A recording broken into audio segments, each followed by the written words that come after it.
Let's get into a little bit of what I want to talk about today in regards to Ethan, because yesterday Hassan, finally kind of had enough and posted about Ethan, screenshotting him on his Instagram stories. He posted this: "I will never forgive Hassan Piker for this horrific take." Like, bro, literally, like, take your meds. Before we dive into that, though, someone sent this over. Ethan does poll about whether or not he took AB's Vyvanse. Crew notes he is more awake. AB does not confirm. Before any of you guys at home switch from Adderall to Vyvanse, give me some more time first. I don't want to recommend it after a couple days. So far, so good, but... Well, we're standing by for AB's recommendation. Yeah. There. Standing back and standing by. I asked this question yesterday. What does Ethan do? Like, what is the purpose of this podcast? I understand a podcast where it's just like, you and the friends hanging out, talking shit, but what does Ethan bring to the table? Because you have like 5 people on the ones and twos doing soundboards, pulling up links for you, but that's the entire show. The entire show is pulling up links and doing sounds on the soundboard. And what does Ethan bring to the table? New snark sub? Breaking guy who pretends he's in his early 20s and accuses his critics of pushing 40 now has visible graying in his beard.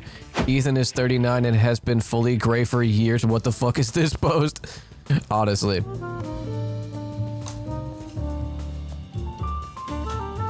The poll's going up, guys. Did It's I up. take...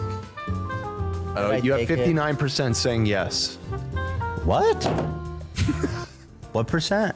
59%. Oh, it's pretty close. What? I feel like I've been normal. I mean, you were eating. No, you've been zooted all episode. What do you? Sounds gray makes him hotter. Sure, why not? Oh, well, I was sleeping before. I was Right. literally falling Like asleep. my thing about like Ethan's had like gray in his hair for a while. This is just whatever, sometimes it happens. My thing is you look emaciated, dog. Like this obsession with Hassan has made you look emaciated. It's made you look sickly. He's been mainlining that Ozempic. I mean, Ozempic wishes it could do this. Right, yeah. Before what? Before what? Before I went to the bathroom and came back. Got it. Oh, you were eepy because you're full of eepy. Well, what do we do about what's the answer, AB? We don't know nothing about nobody. But you... Okay, all right, yeah, he definitely took a whatever. I've talked before about how one of the crimes of Israel in the last year and however many months now, one of the crimes post October 7th is that they have not allowed people in Israel and the global Jewish diaspora to mourn, right? Like they've not offered them any kind of reprieve from just inundating them with more and more traumatic images and propaganda and manufactured stories. Like they've robbed them of that right to mourn. And when I see something like this, they torture the Israeli public. It's such an insane thing for an Israeli to say about Gazans. Ethan and Klein are racial narcissists. Difficult day for probably anybody that's Jewish, I feel like, especially. Yeah, I mean, it's just like yesterday was a really difficult day for probably anybody that's Jewish, I feel like, especially anybody Israeli. It's just since October 7, this family specifically was the one that everybody was the most tortured about because they kidnapped them. They kidnapped them separately because the dad first went out to try to fight off the terrorists when they came into the house. So they took the dad first separately. Then he didn't know what happened to the rest of his family. But they also took the mom and the kids. Jews does not equal Israeli, and it is like one of the grosser aspects of like Israeli propaganda is to equate all Jewish people with the state of Israel, but with all Israelis, and also that like every Jewish person across the planet feels the same way about this that Israelis do. It's like, no, that's not how this works. Yeah, it quite literally is doing anti-Semitism. And the kids were 9 months old and 3 years old. Yeah. And she was holding them terrified. And there's a video. There's a really disturbing video of them being kidnapped, and the picture of her is like burned in everybody's head. There's a video. But she's holding onto the kids, and the kids are. You can imagine it's just fucking terrible, disturbing bullshit. And every time that Yeah, they Ethan said, and Hila saw this and were like, "Damn, we got to take our kids there now." Yeah, like what? I don't know, man. It's a level of delusion I can't comprehend, right? Because it is true. Like, yeah, like the family was taken. That's bad. Like, I have yet to encounter, aside from like randos online that have no platform, no voice to speak on it, just screaming into the void. Yeah, sure, we've seen like randos online say some wild shit, but like, as far as prominent advocates go, I have yet to encounter someone who's like, yeah, good. that they're gonna release hostages, it's like that's the first family that everybody wants Where are to the see. kids? Where are they? Like, you know, Like, it's let the a fucking baby. kids go, It's yeah. a baby, Yeah. and every Also, like, there are infants that Israel is holding hostage. Like, there are children, there are infants. Like, this is a thing that happens. time they didn't release them. They just wouldn't release them. Only a few weeks ago they released the dad, and then when he came out, he said that they told him that they were dead, or that somebody told him that they were alive. So they kept like just messing with him. They also were doing that to the Israeli public too. They do told with that the they were hit by an IDF airstrike. At one point, they said that. They say that She only cares about these infants because they're gingers, Gremloe. No, she doesn't care about... No, that's not why. I know, like, we're making jokes, but, like, that's not why. Here's the real take. She doesn't care about these kids. They don't give a fuck. They don't follow this. They don't follow these stories. They don't follow, like, what's happening in Israel and Palestine. They don't follow it. That's why they were like, oh, yeah, Yoav Gallant, he's a really great guy. And then they were shown clips of Yoav Gallant, and they were like, oops, my bad.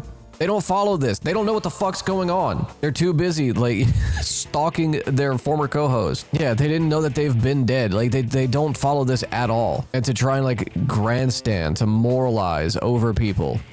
And then, you know, do the dual loyalty trope. It's just gross. It's gross. Y'all don't give a fuck. You really don't. This person was correct in saying this. I honestly find this Jewish people are all in mourning stuff to be incredibly disturbing. Like, why would I deem the loss of a child more significant just because they match my particular ethnic background? This sort of radicalized sentimentalism, racial narcissism question mark, gives me the creeps. Like this shit. If you're reading this, check on your Jewish friends, colleagues, and team members today. We are not okay. We are in mourning. We are heartbroken. We are carrying the weight of the world that seems indifferent to our pain. I had not seen, like, hashtag Bibas family before today. How likely do you think it is they're being paid by Israel at this point? None. Not likely at all. This type of language that they're using is not one that you would see from a Hasbarist. Ethan Hila didn't know that Hamas didn't take the family into Gaza. It was a different group, and even in Israel, this is public knowledge. Yeah, they were silent as fuck on the 20,000 plus Palestinian children murdered by the IDF. I mean, like, the last episode of The Leftovers, there was that emotional moment where, like, you know, Ethan was, like, upset seeing, like, the kids killed and all that. And, like, I'm not gonna, like, take that away from anybody. Not gonna take that away from him. Like, hey, okay, cool, like a human moment. And then, you know, you got lost in the emotions of all of it and started, like, you know, blaming other people instead of, you know, the people killing the children. So Ethan posted this yesterday. Let's go over it. First of all, I want to thank everyone for watching the content nuke and enjoying it. And I'm glad to see that a lot of people have really resonated. Thank you, everyone, for watching the content nuke. That definitely didn't get the viewership you were hoping it did. And enjoying it, because people definitely were liking it more than they were disliking it, for sure. With the message. One of those people, unfortunately, is not Hassan Piker, who has continued to spread Hamas propaganda and even elevated his brazenness. Take, for example, the tragic story of the Bibas family. The dad, 2 kids, and the mom were all taken hostage on October 7th after the grandparents were murdered in their home. The children, 8 months and 3 years old, was kidnapped with their mom, and the dad was kidnapped separately. Hamas murdered the children and their mom in captivity, and recently just returned their corpses to Israel. Let's take a look at how Hassan reacted I see to his this tragic wallpaper, I know. update. As music blares, Hamas fighters carry the coffins of 4 dead Israeli hostages, 2 of them children, the youngest to have been abducted on October the 7th. On stage, an offensive propaganda message blaming Prime Offensive propaganda message? Offensive propaganda message? Offensive propaganda message? Hassan has it in Brother, they're talking about the screen, not this. Not this. Like, what? Offensive propaganda message. The war criminal Netanyahu and his Nazi army killed them with missiles from Zionist warplanes. Now, again, we don't know how they died, but multiple hostages were killed by the bombing. When Israel found the body of one of the hostages in an apartment building across the street from Al-Shifa Hospital, all of the public was saying, hey, how did they die? How did they, end up dead by themselves in an apartment block next to the hospital that you were bombing? Israel has still yet to say how they died.